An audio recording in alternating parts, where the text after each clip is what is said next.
ಏನಂತಂದ್ರೆ ಇದೇ ಸಂಸ್ಥೆಯಲ್ಲಿ 7 ವರ್ಷಗಳ ಕಾಲ ಇದ್ರಂತವು ಉಪನ್ಯಾಸಕರಾಗಿದ್ರು. ಬಹಳ ಆಶ್ಚರ್ಯ ಏನಂದ್ರೆ ಅವರೇ ನಮ್ಮ CPS ಸಾಹೇಬ್ರು ಹೇಳ್ತಾ ಇದ್ರು, ಏನಂತ ಕೇಳಿದ್ರೆ ಬರೀ PSC ಅದು ಮೀನ್ಸ್ ಸ್ಟಾರ್ಟಿಂಗ್ ನಲ್ಲಿ ಒಂದು ಇಂಟ್ರೆಸ್ಟ್ ಚೇಂಜ್ ಆಗ್ತಿರ್ತದ. ನೀವು ಕೆಲವು ಪಾಯಿಂಟ್ಗಳನ್ನ ಅಬ್ಸರ್ವೇಷನ್ ಮಾಡಬೇಕಾಗುತ್ತೆ. ಅದು ಯಾರೇ ಮಾತಾಡಿ ಆರಂಭದಲ್ಲಿ ಇಂಟ್ರೆಸ್ಟ್ ಚೇಂಜ್ ಆಗುತ್ತೆ. ಮೀನ್ಸ್ ಚೈಲ್ಡ್ ಇದ್ದಾಗ, ಸಣ್ಣ ಮಕ್ಕಳಿದ್ದಾಗ ಸಹಜವಾಗಿ ನಮಗೆ ಒಂದು ಕರೆಕ್ಟ್ ಆಗಿ ಗುರಿ ಇರ್ಲಾರ್ದಾಗ, ಒಂದು ಕರೆಕ್ಟ್ ಆಗಿ ಏನ್ ಇರ್ಲಾರ್ದಾಗ ಇಂಟ್ರೆಸ್ಟ್ಗಳು ಚೇಂಜ್ ಆಗ್ತವೆ. ಕ್ರಿಕೆಟ್ ಅವ್ರು ನೋಡಿದ್ರೆ ಕ್ರಿಕೆಟ್ ಆಗ್ಬೇಕು, ಫಿಲಿಂ ಆಕ್ಟರ್ಸ್ ಗಳಿಗೆ ಯಾರು ಜಾಸ್ತಿ ಮಾನ್ಯತೆ ಕೊಡ್ತಾರೆ ಬೆನ್ನ ಹತ್ತಿದ್ದಾರೆ ನೋಡ್ರೆ ನಾವು ಆಗ್ಬೇಕು, ಎಲ್ಲಿಗೆ ಯಾವ್ಯಾವ ಭಾಳ ಮಾಡ್ಬೇಕು ನಾನು ಆಗ್ಬೇಕು ಅನ್ನುವಂಥದ್ದು ಒಂದು ಇಂಟ್ರೆಸ್ಟ್ ಶುರುವಾಗುತ್ತೆ. ನಾವು ಕನ್ನಡದಲ್ಲಿ ಅದಕ್ಕೆ ಬಯಕೆ ಅಂತ ಕರೀತೀವಿ, ಇಚ್ಛೆ. ಪಕ್ಕಾದ್ರ ಶಬ್ದದ ಅರ್ಥ ಇಚ್ಛೆ. ಬಟ್ ಅದು ಮುಂದೆ ಏನಾಗ್ತದೆ ಅಂತ ಗೊತ್ತಿಲ್ಲ. ನಿಮಗೊಂದು ಸಹಜ ಒಂದು ಸಣ್ಣ ಉದಾಹರಣೆ ಹೇಳ್ಬೇಕಂದ್ರೆ ನಿಮಗೆ ಗೊತ್ತಾಗತ್ತೆ. ಎಲ್ಲ ಒಂದು 100 ಹುಡುಗಿಯರು ನೋಡ್ತಾನೆ ಹುಡುಗ, ಒಂದು 100 ಹುಡುಗಿಯರು ನೋಡ್ತಾನೆ. ಈಗಿನ ಮಾಡ್ಕೋಬೇಕು, ಅದನ್ನ ಮಾಡ್ಕೋಬೇಕು, ಈಗಿನ ಚಂದ, ಆಕಿ ಇಷ್ಟು ಪೇಮೆಂಟ್ ಕೊಡ್ತಾಳೆ, ಇಷ್ಟು ಪೇಮೆಂಟ್ ತರ್ತಾಳೆ, ಅಷ್ಟು ರೊಕ್ಕ ರೂಪಾಯಿ ವರದಕ್ಷಿಣೆ ಎಲ್ಲ ನೋಡ್ತಾನೆ. ಅವನು ಅದ್ರೊಳಗೆ 100 ಒಂದು ಚಾಯ್ಸ್ ಮಾಡ್ಕೊತಾನೆ, ಒಬ್ಬ ಹೆಣ್ಮಗಳು ಚಾಯ್ಸ್ ಮಾಡ್ಕೊತಾನೆ.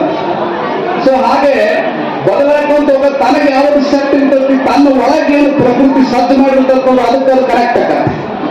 ಹೀಗಾಗಿ ಇಲ್ಲೇ ನಿಮ್ಮ ಸಂಸ್ಥೆಯಲ್ಲೇ 7 ವರ್ಷಗಳವರೆಗೆ ಉಪನ್ಯಾಸಕರಾಗಿರ್ತಕ್ಕಂಥ ನಮ್ಮ ಚಿದಾನಂದ ಪಾಟೀಲ್ ಬರಕರಕ್ಕೆ ಒಂದು ಮಾತಂದ್ರು, ಇವತ್ತು ನಾ ಸ್ಕೂಲ್ ಮಾಡಕತ್ತೀನಿ, ನಾನು ಹೆಂಡತಿ ನಾವು ಸೇರಿ ಸಂಸ್ಥೆ ನಡೆಸಕತ್ತೀವಿ ಅಂದ್ರೆ ಇಲ್ಲಿ ನಾ ಕಲಿತು ಅಲ್ಲ, ಇಲ್ಲಿ ನಾ ಈ ಹೇಳುವವರಿಗೆ ಇಲ್ಲಿ ಉಪನ್ಯಾಸಕನಾಗಿದ್ದೆ ಅವ್ರ ಪ್ರಭಾವದಿಂದ ನಾವು ಶಿಕ್ಷಣ ಸಂಸ್ಥೆ ತೆಗೆದು ಅಂತ ಹೇಳ್ತಾರೆ. ಅವರು ನೆನಪಿಟ್ಕೋಬೇಕಿಲ್ಲ. ಒಂದು ಸ್ಕೂಲಲ್ಲಿ ಉಪನ್ಯಾಸಕರಾಗಿ ಬಂದಿರತಕ್ಕಂಥ ಚಿದಾನಂದ ಪಾಟೀಲ್ರು ಮತ್ತೊಂದು ಊರಲ್ಲಿ ಹೋಗಿ ಒಂದು ಶಿಕ್ಷಣ ಸಂಸ್ಥೆ ತೆಗಿಬೇಕಾದ್ರೆ ನಮ್ಮ ಕುಲಗೋದ ಒಂದು ಎಂತ ಅದ್ಭುತವಾಗಿರ್ತಕ್ಕಂಥ ಒಂದು ಪ್ರೇರಣೆ ಶಕ್ತಿ ಅಂತ ನೀವು ನೆನಪಿಟ್ಕೋಬೇಕು.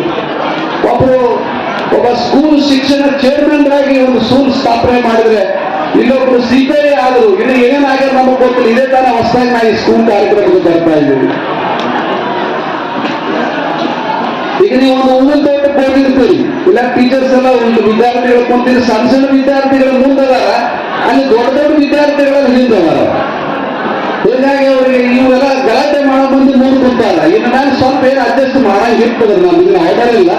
ಇವ್ರನ್ನೆಲ್ಲ ಈ ಕಡೆ ಕುಂಡಿಸೋದು, ಅವ್ರನ್ನೆಲ್ಲ ಈ ಕಡೆ ಕುಂಡಿಸೋದು, ಕೇಳೋದು ಸ್ವಲ್ಪ ಆಗ್ತದೆ ಅಂತ ಅನ್ಕೋತೀವಿ. We should not count the flowers, see and enjoy the beauty of the flowers ಅಂತ ಒಬ್ಬರು ಬರೆದಾರ. ಅಂದ್ರೆ ಹೂವಿನ ತೋಟಕ್ಕೆ ಹೋಗಿ ಹೂ ಎಣಸಲಾರ ಬಂದಾರ. We should not count the flowers. ಯಾಕಂದ್ರೆ ಲಕ್ಷಗಟ್ಟಲೆ ಹೂ ಇರ್ತಾವ, ಬಹಳ ಸುಂದರವಾಗಿರ್ತಾವ. ಯಾರ ತೋಟ ಇದೇನು, ಎಷ್ಟು ಗೊಬ್ಬರ ಹಾಕ್ಯಾರ, ಎಲ್ಲಿಂದ ಹೂವ ತಂದಾರ, ಇದ್ರದ್ದು ಲಾಭ ಎಷ್ಟು, ಅದು ಇದು 20 ವಿಚಾರ ಮಾಡಂಗಿಲ್ಲ. We see the flowers, beauty of the flowers and enjoy the beauty of the flowers. ಲಕ್ಷಗಟ್ಟಲೆ ಹೂಗಳನ್ನು ಎಣಸ